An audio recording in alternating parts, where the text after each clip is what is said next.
राज्यसभा सांसद मैडम सुलता देव गणमाध्यम रे जो भली भाव रे नेशनल फ्लैग को आमर तार फ्लैग कोड को उल्लंघन करिसेंती आमे तार विरोध करूछु।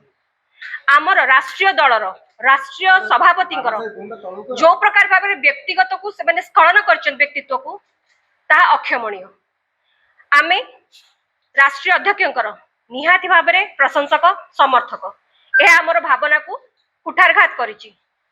एआई रो जोटा कहते मिसयूज करछन्ती मैडम सुलता देव तांकर आचरण उच्चारण कौनसी पक्षरे भी क्षमणीय नुहे जहाको कि आमे दृढ़ विरोध करूछु एवं आमे निहाती भाव में दाबी करूछु तांको विरुद्ध केमती दृढ़ कार्यानुष्ठान ग्रहण कराजिवो। नेशनल फ्लैग कोड को जने राज्यसभा सांसद आगे उल्लंघन करूछन्ती जेतेबेले कि आम राष्ट्रीय अध्यक्ष नितिन नवीन जी फ्लैग होस्टिंग बेले ठीक पताका धरिचन्ती ताको एआई द्वारा जेनेरेट करिकिरी उल्टा पताका को शो करूछन्ती एवं ताको शेयर भी करूछन्ती एवं अश्राव्य भाषा गाली गुलज भी करा जाउछि।